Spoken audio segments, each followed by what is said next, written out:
இறைவேண்டல் புரிவோம். பெற்றோராம் அன்பராம் எங்கள் நல்ல கடவுளே, உம்முடைய பேரருளால் வழங்கி இருக்கின்ற மாபெரும் இந்த வாய்ப்புக்காக உமக்கு நன்றிகளை நாங்கள் அனைவரும் ஒன்றாக ஏறெடுக்கிறோம். தூய ஆவியானவர் எங்களோடு உறவாடும்படி உம்மிடத்திலே மன்றாடுகிறோம்.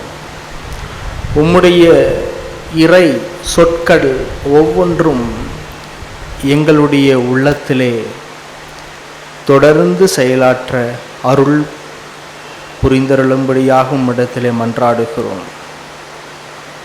எங்களை உம்முடைய கரத்திலே ஒப்படைக்கின்றோம், உமக்காக காத்து கொண்டிருக்கின்றோம். ஆண்டவர் இயேசு கிறிஸ்துவின் வழியாக வேண்டிக் கொள்கிறோம் எங்கள் அன்பின் கடவுளே, ஆமென்.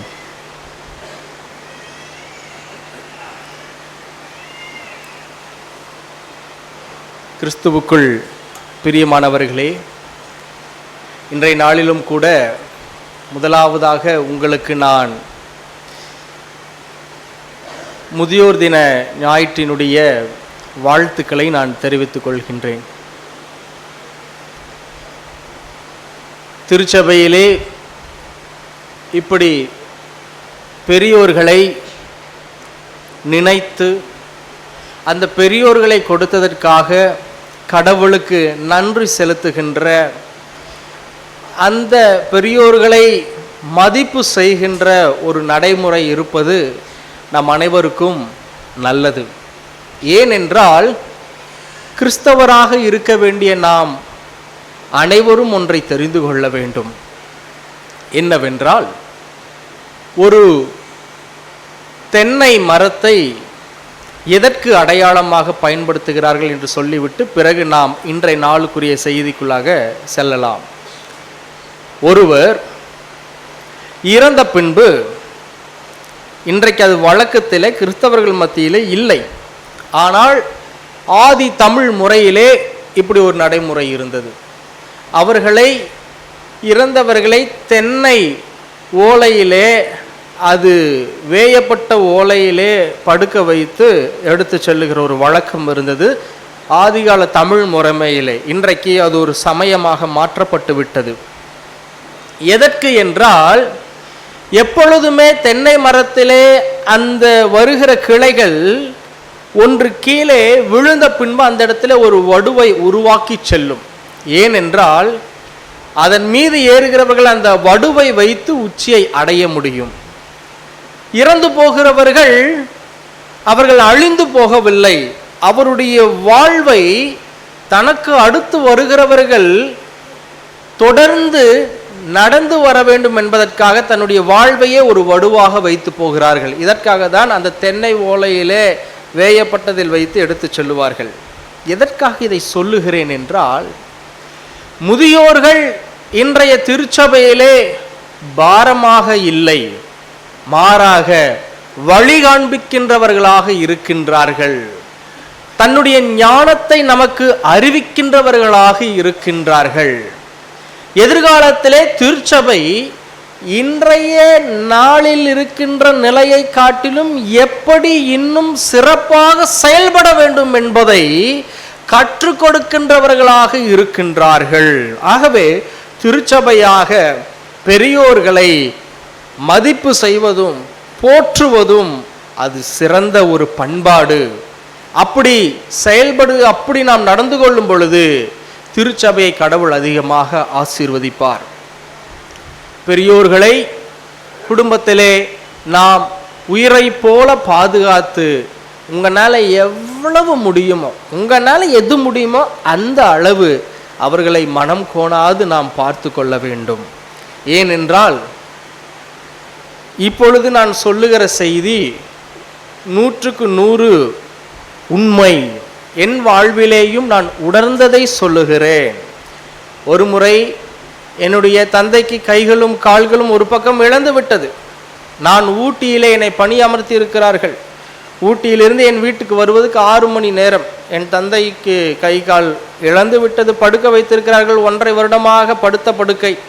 நான் ஊட்டிக்கும் கோயம்புத்தூருக்கும் இரவு பகல் பாராது பயணம் செய்வேன். ஒரு முறை என் தந்தை, அவருக்கு நான் தான் அந்த சிறுநீரெல்லாம் பிடிப்பது. ஒரு தடவை அவருக்கு, மகனே சீக்கிரம் சீக்கிரம் வான்னு சொன்னார். அப்பா சொல்கிறக்குள்ளார அவர் என் மேலேயே சிறுநீர் போய்விட்டார்.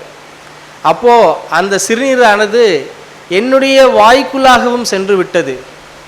உடனடியாக என் மனதிலே அப்படி ஒரு சிந்தனை வந்ததுக்காக கடவுளுக்கு நன்றி சொன்னேன். என்னவென்றால், ஆண்டவரே, இதற்கு எனக்கு 1000 ஆண்டுகள் நன்மையை நீர் வழங்குவீரே, உமக்கு நன்றி என்று என் மனதிலே அன்றைய நேரத்திலே நான் சொன்னேன். எதற்காக இதை நான் சொல்லுகிறேன் என்றால், அவர் மரணத்தருவாய் வரையும் என்னுடைய வசதிக்கேற்ப, என் குடும்பத்தாருடைய வசதிக்கேற்ப எவ்வளவு தூரம் பார்க்க முடியுமோ அந்த வறுமையிலிருந்தும் அவரை பார்த்தோம். கடவுள் இது எப்படி நடக்கும் என்பதை ஒருவராலும் விளக்க முடியாததுதான் கடவுள் செய்கிற அதிசயம். அவர் வாழ்விலே நம்மை உயர்த்தி கொண்டே செல்லுகிறார். ஆகவே தான் சொல்லுகிறேன், உங்கள் பெற்றோர்களை, உங்களுடைய வயதான உங்கள் குடும்பத்தில் உள்ளவர்களை கண்ணின் மணி போல நீங்கள் பாதுகாக்க வேண்டும். அதனால் உங்களுக்கு 1000 தலைமுறைகள் நன்மையை மாத்திரமே சுதந்திரித்து கொள்ளும். கடவுள் அதற்கு அதிகமான நன்மையை தருவார் என்பதை உங்களுடைய உள்ளங்களிலே நீங்கள் பதித்து வைத்து கொள்ளுங்கள். அதே போல இன்றைக்கு வாலிபத்தில் இருக்கிறவர்கள், பெரியவர்களாக இருக்கின்றவர்கள் நாளைக்கு முதியவர்களாக மாறுவீர்கள். இன்றிலிருந்தே, இப்பொழுதிலிருந்தே சாட்சியாக வாழ துவங்கி விடுங்கள். இன்றைக்கு இளைஞர்களுக்கு வழி காண்பிக்க வேண்டிய பெற்றோர்கள் சீரழிந்து இருக்கின்றார்கள். இன்றைக்கு சமூகத்திலே ஒரு வல்லமையான கருவியாக தான் பயன்பட வேண்டும் என்று நினைத்து கொண்டிருக்கின்ற இளைஞர்களுக்கு உற்சாகம் தர வேண்டியது பெற்றோர்கள், அந்த குடும்பத்தில் உள்ள முதியவர்கள். ஆனால் அவர்கள் தனக்கு கொடுக்கப்பட்ட பொறுப்பிலிருந்து வழி விலகி சென்றதுனாலே இன்றைக்கு இளைஞர்களுக்கு வழி காண்பிக்க முடியவில்லை.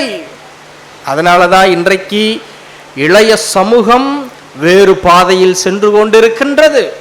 இன்றைக்கு பத்திரிகைகளை எடுத்தாலும், தொலைக்காட்சி பெட்டிகளை எடுத்தாலும், கிறிஸ்தவ சகோதர சகோதரிகள் படைக்கின்ற சாதனைகளே இல்லை. நீங்க போய் பாருங்க, 1000ல் ஒரு சாதனை நம்முடைய கிறிஸ்தவ சமூகத்திலிருந்து ஒரு சகோதரியோ ஒரு சகோதரனோ படைத்திருப்பார். ஏன் உயிருள்ள கடவுளை பின்பற்றுகின்ற நம்மத்தியில் ஏன் புரட்சி இன்னும் வரவில்லை? ஏன் வளர்ச்சி இன்றும் வரவில்லை? இந்த சமூகத்தை வழிநடத்தக்கூடிய பாதையிலே நாம் ஏன் இன்னும் பயணிக்கவில்லை என்பதை நீங்கள் நினைத்து பார்த்தீர்களே ஆனால் இங்குதான் ஒரு மாபெரும் தவறு நடக்கிறது. ஒரு பழமொழி இருக்கிறது, பெத்த மனம் பித்து, பிள்ளை மனம் கல்லு.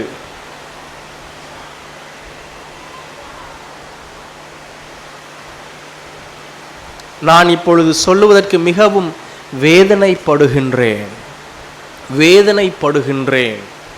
இன்றைக்கு சமூகம் எப்படி மாறிவிட்டது என்றால், பிள்ளை மனம் பித்து, பெத்த மனம் கல்லு என்று மாறிவிட்டது. பிள்ளைகளுக்காக தியாகிக்கிற பண்பு இன்றைக்கு இல்லாமல் போய்விட்டது. அதை எப்படி சொல்லுகிறீர்கள் ஐயா? என்ன தைரியம் உங்களுக்கு இப்படி சொல்லுறீங்க? என் பிள்ளைய 10 மாசம் சுமந்து வளர்த்து சாப்பாடு போட்டு வளர்த்தி படிக்க வச்சு ஆளாக்கி இருக்கிறனே, எப்படி நீ சொல்லலாம் என்று கேட்கின்றீர்கள்.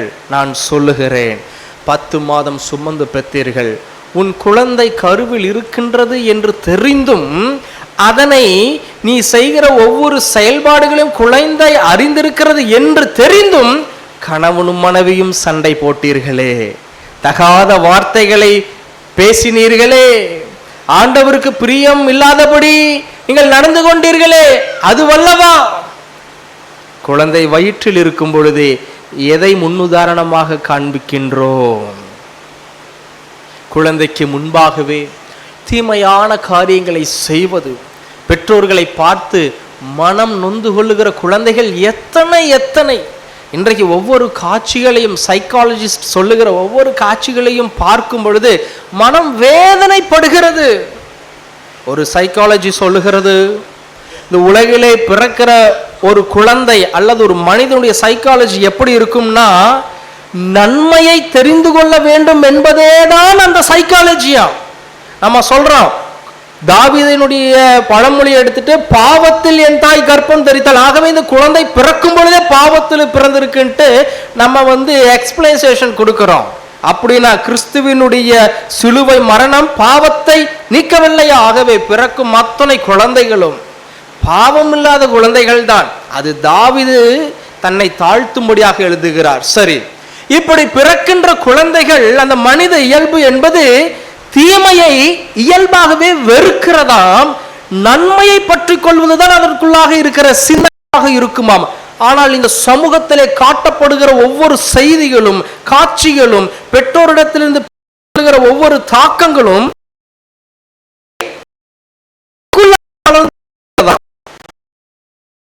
என்றால் இன்றைக்கு நாம் எவ்வளவு கவனமாக இருக்க வேண்டும்.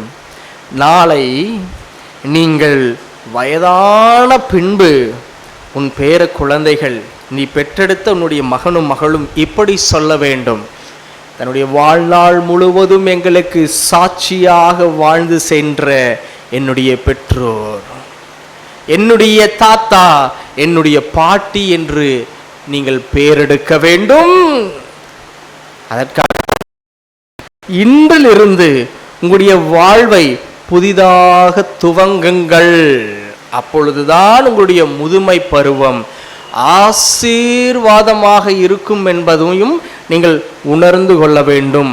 ஆகவே இன்றைய நாளிலே மீண்டும் ஒரு முறை இந்த திருச்சபையினுடைய பெரியோர்களாக இருக்கின்ற முதியோர்கள், அதாவது 60 வயது நிரம்பினவர்களை தான் சொல்கிறோம் இல்லைங்களா?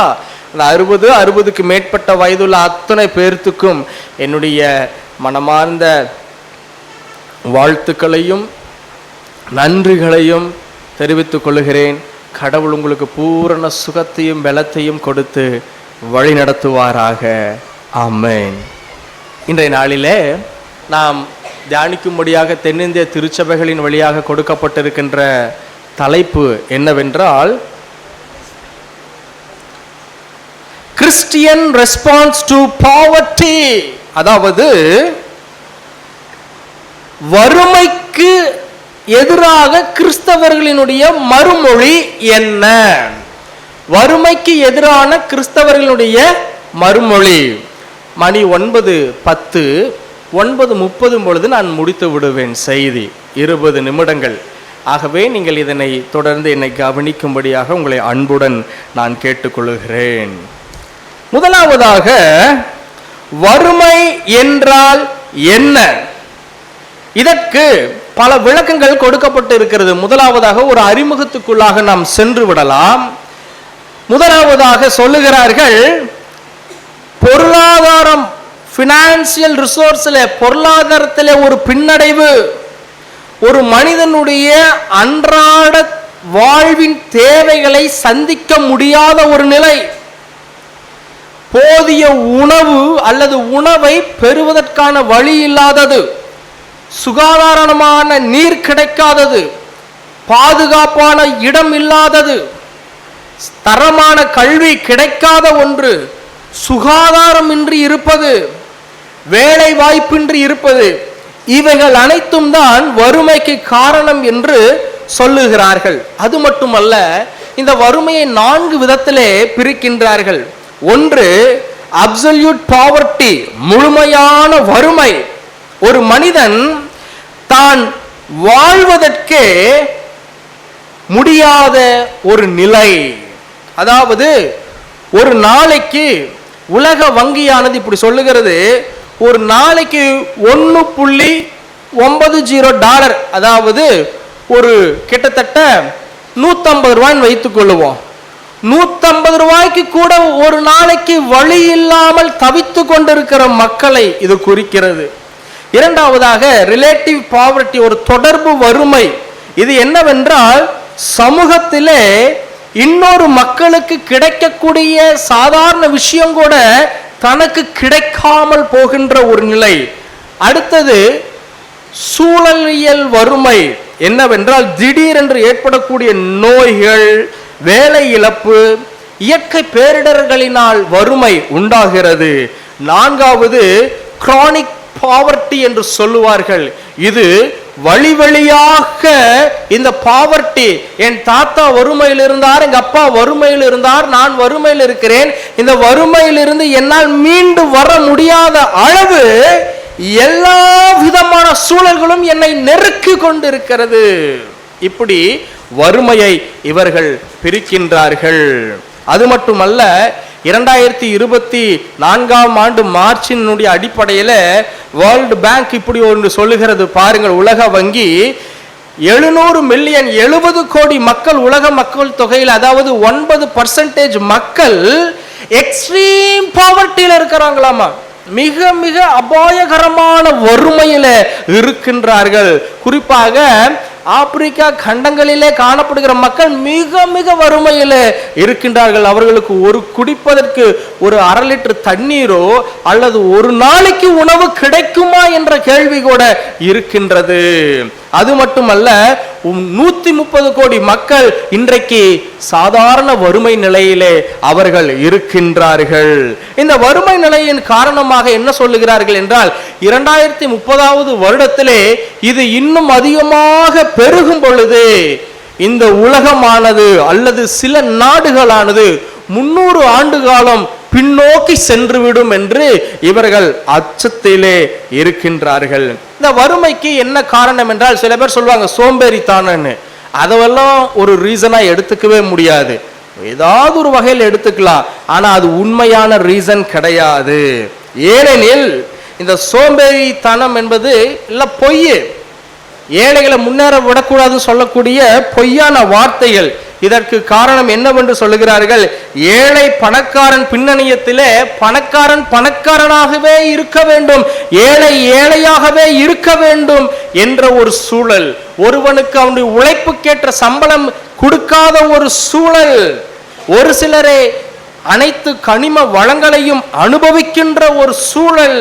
அது மட்டுமல்ல, இந்த உலக நாடுகளிலே காணப்படுகின்ற உள்நாட்டு குழப்பங்கள், போர், வன்முறை, அரசியல் குழப்பம், நிர்வாகமின்மை, சமூக கட்டமைப்பு அனைத்தும் சேர்ந்து ஒரு மனிதனை வறுமைக்குள்ளாக்கி விட்டது என்றால் அவன் எப்படி இத்தனையும் மீறி ஜெயித்து வர முடியும்?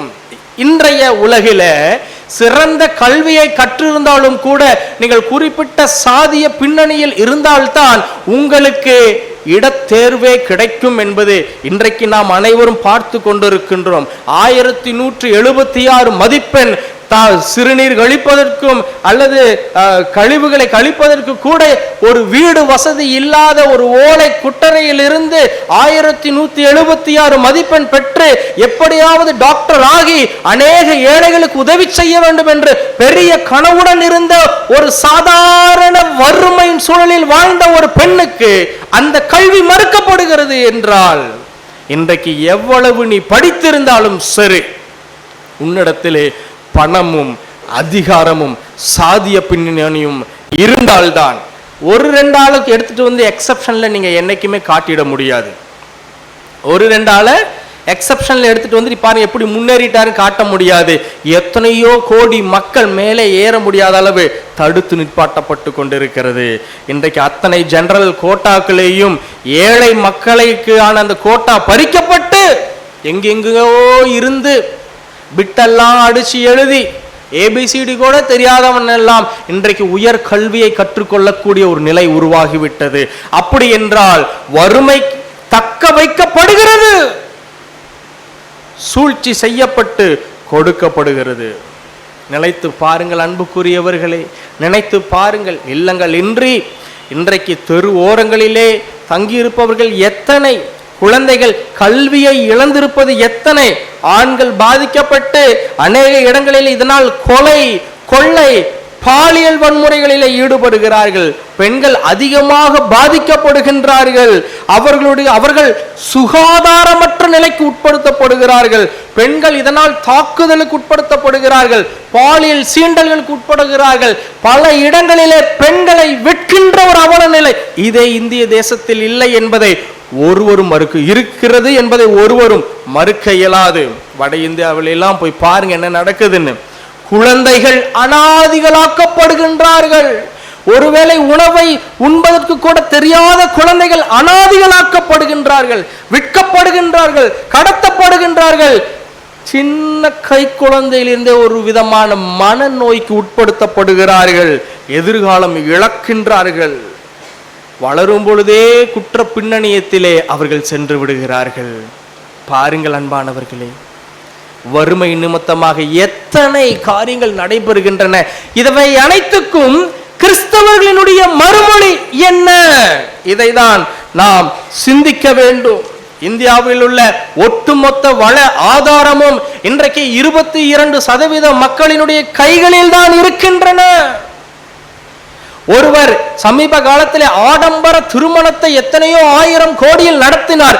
ஆனால் இதே அரசாங்கம் அவருக்கு பல 1000 கோடிகளை கடன் தள்ளுபடி செய்தது. ஆனால் ஏழைகளுக்கு கடன் கொடுத்துவிட்டு அந்த ஏழைகள் கட்ட முடியாமல் தற்கொலைக்கு செல்லுகிறார்கள்.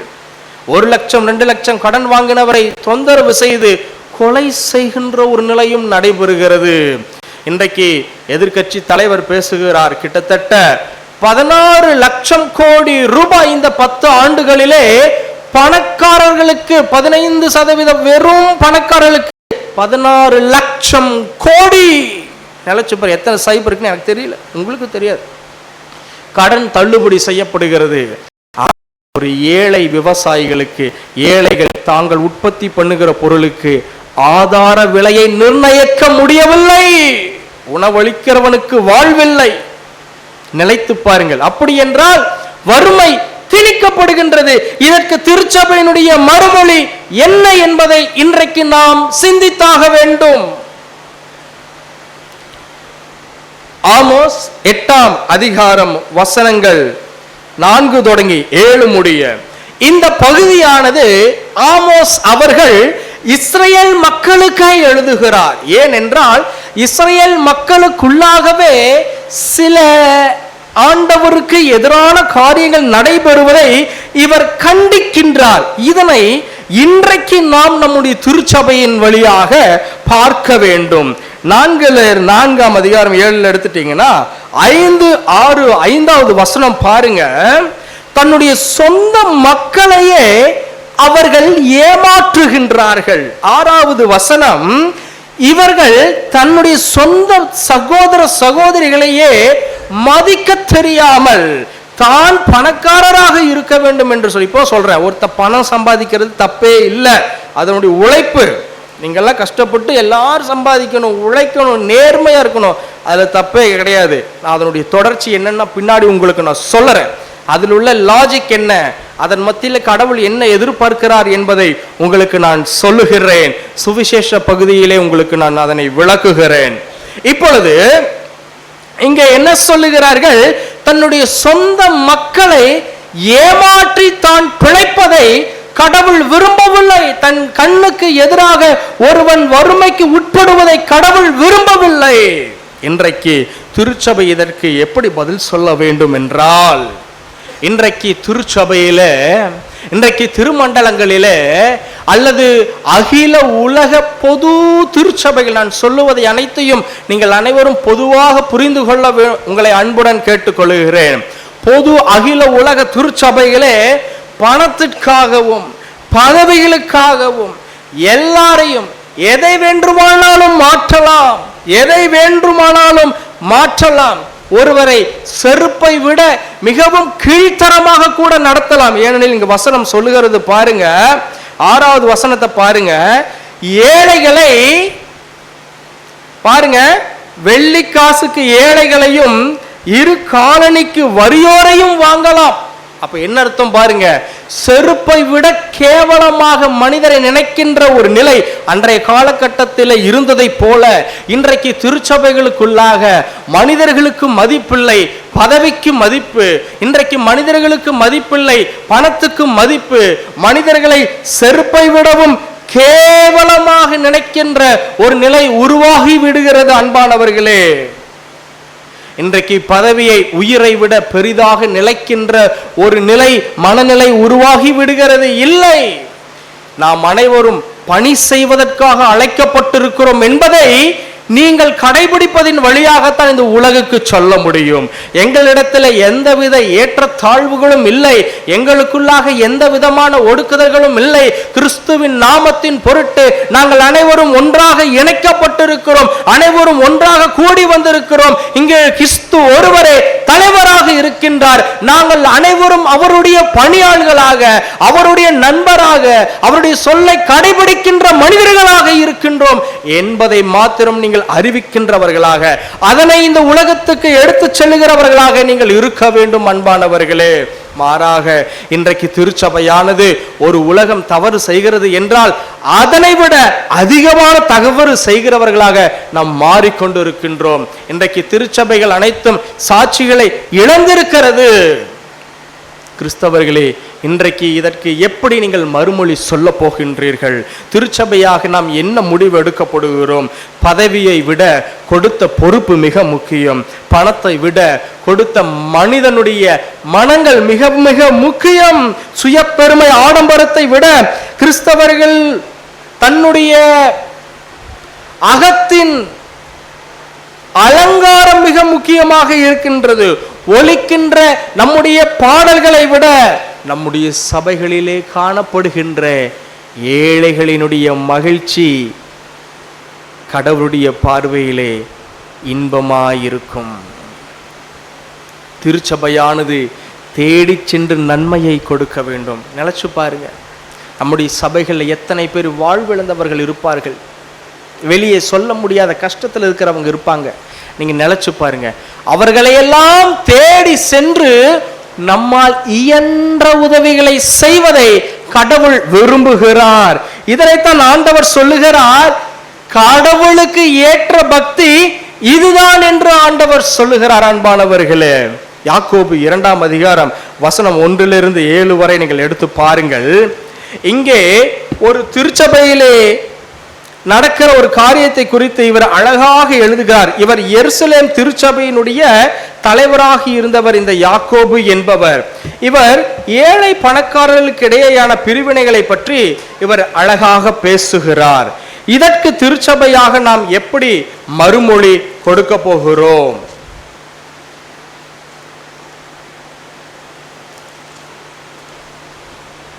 என்ன செய்தி இங்கே என்ன செய்தி?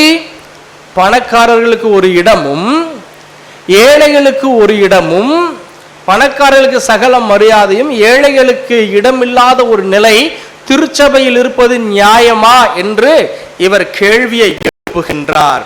இந்த பகுதியின் வழியாக நாம் திருச்சபையாக என்ன சிந்திக்க போகிறோம் என்றால், இன்றைக்கு திருச்சபையில அநேக காரியங்களை நாம் பெற்றுக்கொள்கிறோம். எத்தனை காரியங்களை மக்களுக்கு நாம் கொடுக்கின்றோம். இன்றைக்கு நான் படித்து வருகிற கல்லூரியில் ஒரு டீ கடை இருக்குது. அந்த சாதாரண ஒரு டீ கடை தான் வச்சாங்க. அந்த கடையில் 4 பேர் வேலை செய்கிறாங்க. 4மே கைவிடப்பட்ட பெண்கள்.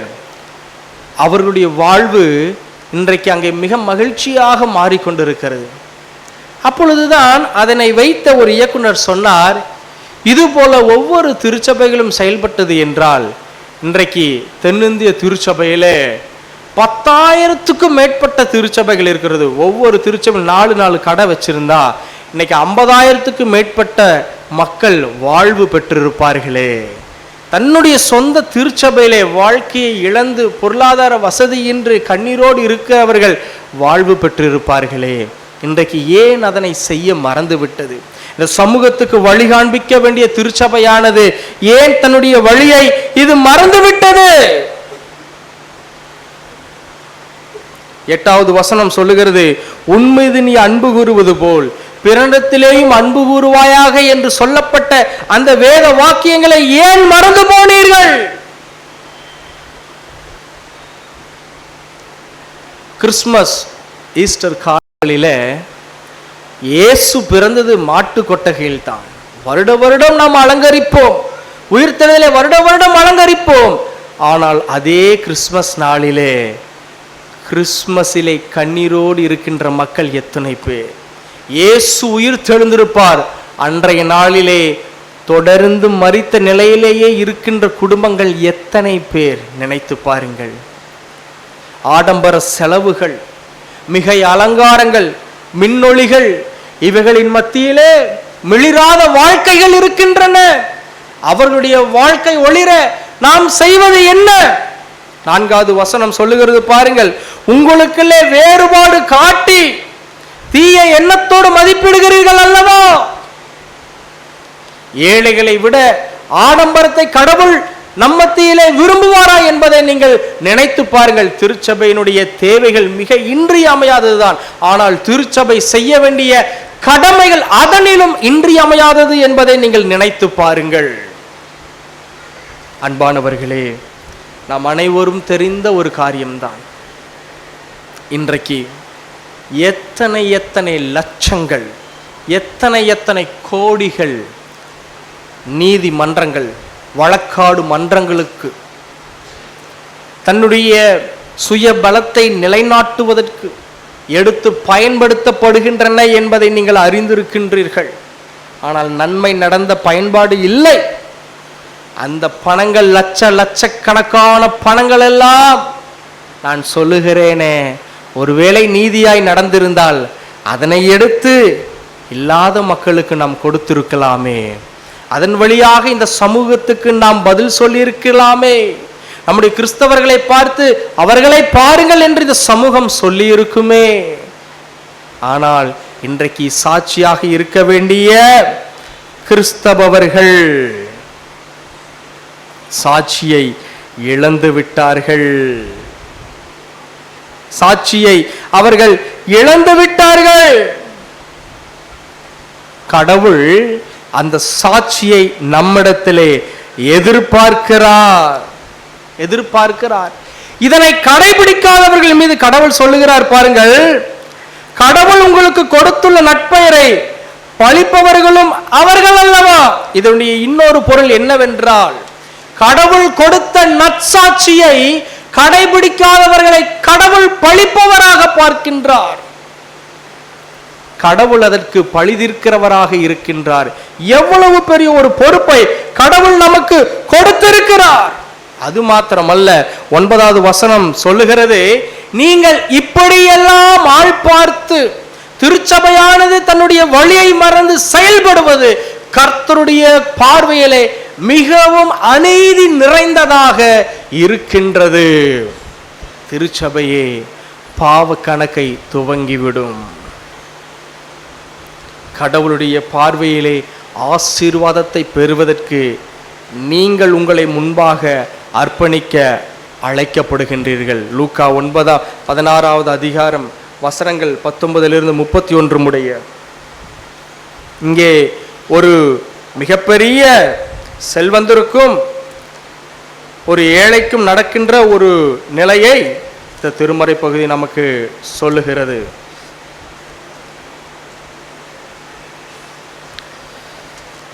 செய்தி என்ன? 19 வசனத்திலிருந்து 22 வரைக்கும் ஒரு பணக்காரன் இருந்தான், ஏழை இருந்தான். பணக்காரன் செல்வத்திலே செழித்திருந்தான், ஏழைக்கு பருக்கள் எல்லாம் இருந்தன, நாய்கள் நக்கின அதனை. இவன் அந்த செல்வந்தனுடைய மேடைகளிலிருந்து கிடைக்கின்ற அந்த உணவுப் பொருளை உண்ண வேண்டும் என்று நினைத்தான்.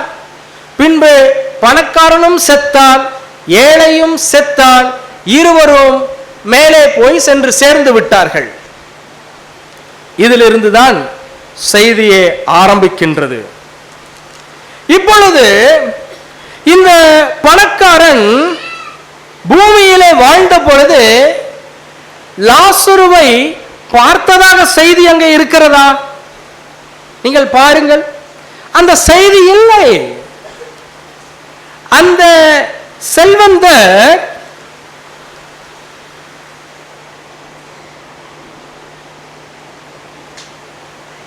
லூக்கா எத்தனை 16 எஸ் சாரி 16 16ஆம் அதிகாரம் 19 இருந்து இங்கே அந்த 19 இருந்து 22வது வசனத்தை பாருங்கள். அந்த செல்வரும் ஏழையும் சந்தித்து கொண்டதாக ஏதாவது ஒரு நிகழ்வு இருக்கிறதா? இல்லை. ஆனால் இருவரும் ஏதோ வகையில் ஒரே இடத்தில் இருப்பதை போல செய்தி வருகிறது. இருவரும் பேசிக்கொண்டதை போல செய்தி இல்லை. ஆனால் அந்த ஏழை அந்த செல்வந்தருடைய டேபிள்ல இருந்து சாப்பாடு கிடைக்குமா என்று பார்த்து கொண்டே இருக்கின்ற ஒரு செய்தி வருகிறது.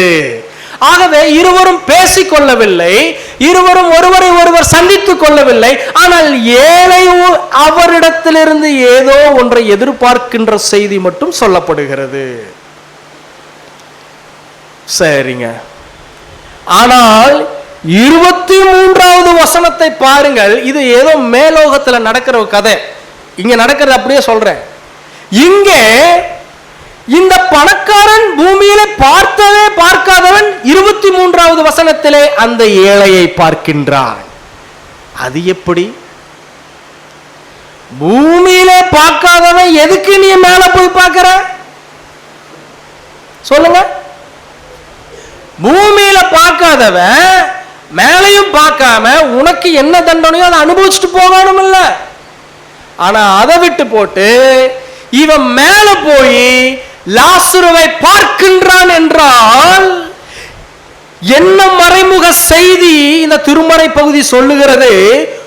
பூமியில் இவன் கண்டிப்பாக தன்னுடைய ஆடம்பரத்தின் மத்தியிலும் செல்வத்தின் மத்தியிலும் தன்னுடைய உழைப்பினால் பெற்றுக்கொண்ட அந்த பணத்தின் மத்தியிலேயும் தன்னுடைய பெற்றோரிடத்திலிருந்து வழி வழியாய் கிடைத்த அந்த செல்வத்தின் மத்தியிலேயும் இவன் என்ன பண்ணிருக்கணும்? செய்தி என்ன சொல்லுது?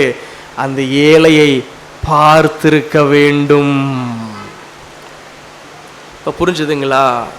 அப்போ ஒரு திருச்சபையாக, திருச்சபையின் மக்களாக கண்ணை மூடிக்கொண்டு வாழ்வதை கடவுள் விரும்பவில்லை. நான் படித்தேன், நான் சம்பாதிக்கிறேன், எனக்கு வசதி, என்னுடைய வாழ்வு என்று சொல்லிக்கொண்டு நீ இருப்பதை கடவுள் விரும்பவில்லை. அவர் உங்ககிட்ட எந்த எக்ஸ்கியூஸுமே கேட்கல. அவர் கேட்கறதுல ஒன்னே ஒண்ணுதான். என்னன்னா, உன் கண்களை திறந்து உங்ககிட்ட எல்லாம் இருக்கும் பொழுது அதுல கொஞ்சமாவது நீ எடுத்து கொடுக்க வேண்டும் என்பதை அவர் நித்திய நித்திய நியமமாக நியமித்திருக்கிறார்.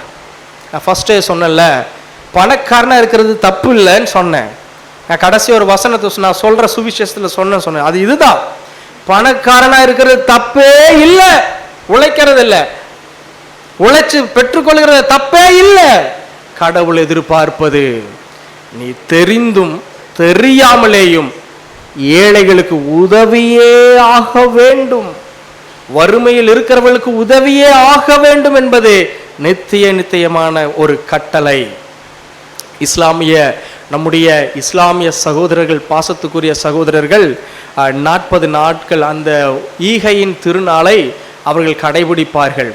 அன்றைக்கு உணவெல்லாம் அருந்த மாட்டார்கள். பின்பு அந்த ஒரு பண்டிகை அதனை முடிப்பார்கள். அத்தனை நாட்களும் ஏழைகளுக்கு தேடி சென்று உதவி செய்வார்கள். நம்ம 40 நாளைக்கு சிக்கன் மட்டன் சாப்பிடாம அந்த பணத்தை சேர்த்து வச்சுட்டே இருப்போம். நீங்கள் ஒருவேளை சாப்பிட்றது தான் அந்த வாரம் ஃபுல்லும் நீங்கள் சிக்கன் எடுப்பீங்கன்னா அந்த பணத்தை எடுத்துகிட்டு போய் இல்லாத மக்களுக்கு நீங்கள் கொடுக்கணும். அதுவல்லவா உபவாசம்? அதுவல்லவா உபவாசம்? நீங்கள் எல்லாத்தையும் இழந்து இருப்பது உபவாசம் அல்ல. நீங்கள் எல்லாவற்றையும் விட்டு வெறுத்து ஒதுக்கி இருப்பதனால நீங்கள் உண்மை கிறிஸ்தவர்கள் அல்ல. நீங்கள் எதையெல்லாம் வேணான்னு ஒதுக்குறீங்களோ அதெல்லாம் தேவையில் உள்ள மக்களுக்கு கொண்டு போய் சேர்க்கிறது தாங்க உண்மையான கிறிஸ்தவம். இன்றைக்கு திருச்சபை அதைத்தாங்க செய்யணும். நான் அநேக திருச்சபைகளுக்கு சொல்வது உண்டு. ஒரு முறை என்னுடைய திருச்சபையிலே நான் அதை பின்பற்றினேன். அதற்கு பல எதிர்ப்புகளையும் சந்திக்க நேர்ந்தது. ஒவ்வொரு நாளும் கிறிஸ்துமஸ் அலங்காரம் நாம் நடத்தி கொண்டே இருக்கிறோம். இந்த வருடம் இந்த அலங்காரத்திலே 90% கட் பண்ணிடலாம், அது 90% இல்லாத மக்களுக்கு கொடுக்கலாம் என்று நான் சொன்னேன். நீங்கள் புரட்சியை இந்த உலகுக்கு அறிவிக்கின்றவர்களாக இருக்க வேண்டும். இப்பொழுது 24வது வசனம் சொல்லுது, இந்த பணக்கார தான் கஷ்டத்துல இருக்கிறப்போ ஆப்போசிட்ல இருக்கிறவரை பார்த்து உதவிக்கு கூப்பிடுறாரு. உங்களுடைய ஆபிரகாம் அந்த லாசருவை வர சொல்லி அவர் இந்த சுண்டு வரலை தண்ணிக்குள்ள இப்படி கைவிட்டு அந்த தண்ணியை எனக்கு கொடுக்க சொல்லுங்க, என்னுடைய நாக்குல வைக்க சொல்லுங்க அப்படின்னு சொல்லி கேட்கிறாரு. கெஞ்சறாரு, எதிர்பார்க்கிறார்.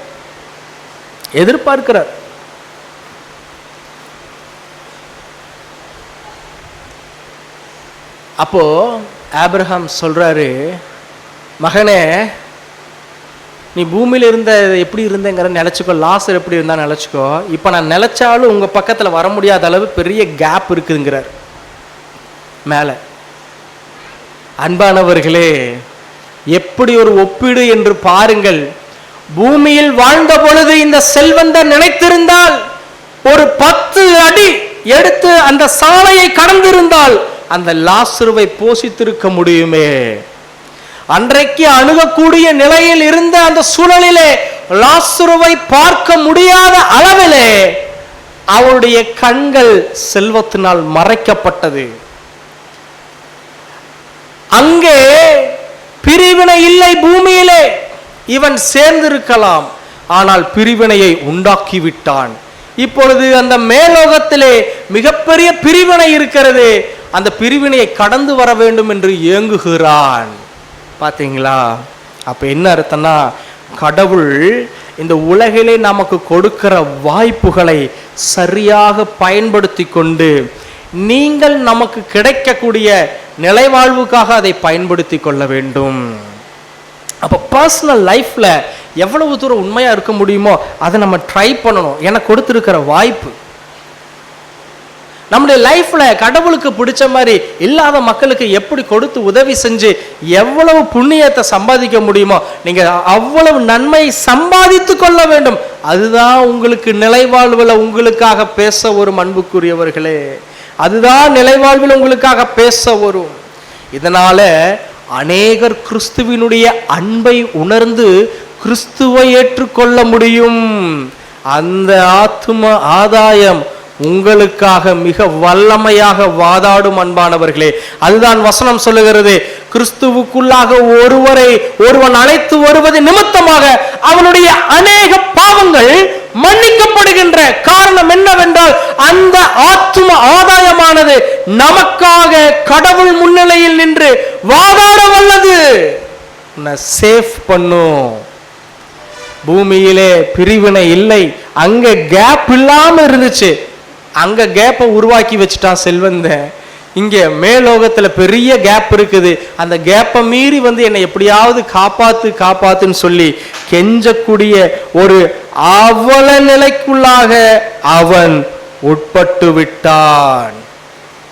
நான் முன்னமே சொன்னேன், இந்த உலகிலே பிறந்த அத்தனை பேர்த்துக்கும் இயல்பாகவே ஒரு பொறுப்பை ஆண்டவர் சொல்லி இருக்கின்றார்.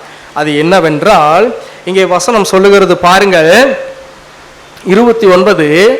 அதற்கு ஆபிரகாம், மோசேயும் தீர்க்கதரிசிகளும் இந்த பூமியில் உள்ளவர்களுக்கு நற்செய்தியை அறிவிக்க இருக்கின்றார்கள். ஆகவே இங்கிருந்து நாம் போய் சுவிசேஷம் சொல்றது தேவையில்லாததுங்கிறாரு. அப்படின்னா இந்த நித்தியமான வசனம் இந்த நித்தியமான கடவுளுடைய வார்த்தை என்பது, ஜீவனுள்ள வார்த்தை என்பது நமக்கு சொல்லுகிற செய்தி என்னவென்றால், நாம் பிறருக்கு சான்றாக வாழ வேண்டும், பிறருக்கு வாழ்வு கொடுக்க வேண்டும். இதைதான் மோசேயும் தீர்க்கதரிசிகளும் சொல்லுகிறார்கள். இதைத்தானே நம்ம ஆமோஸ்ல பார்த்தோம்.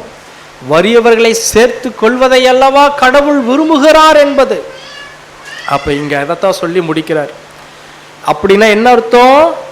மோசேனா சட்டங்கள், தீர்க்கதரிசினா சட்டத்துக்கு பின்பாக வருகிற இறை வார்த்தைகள். அப்போ ஹோல் பைபிள் என்ன சொல்லுகிறது என்றால், ஹோல் பைபிள் சொல்லுகிறது என்னவென்றால், உன்னுடைய வாழ்நாள் முழுவதும் தனி மனிதனாக, திருச்சபையாக உன்னிடத்தில் உள்ள வறியவர்களுக்கும் ஏழைகளுக்கும் வாழ்வு வழங்குகிறவர்களாக நீங்கள் இருக்க வேண்டும்.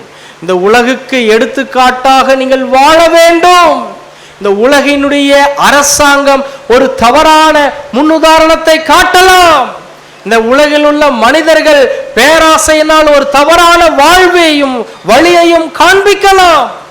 ஆனால் கிறிஸ்தவர்களாக இருக்கின்ற நாம் இந்த திருமறையின் வழியாகத்தான் நடந்தாக வேண்டும்.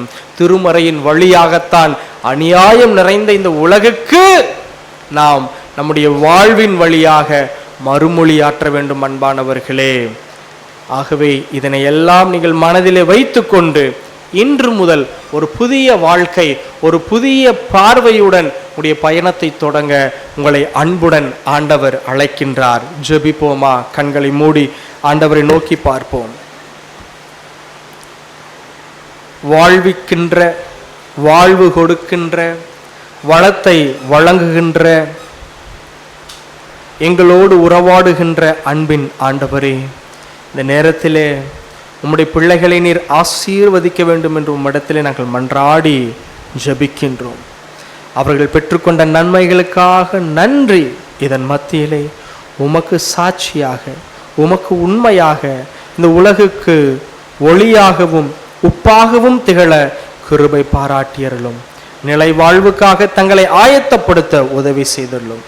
ஆண்டவர் இயேசு கிறிஸ்துவின் வழியாக வேண்டிக் கொள்கிறோம் அன்பின் கடவுளே. ஆமென்.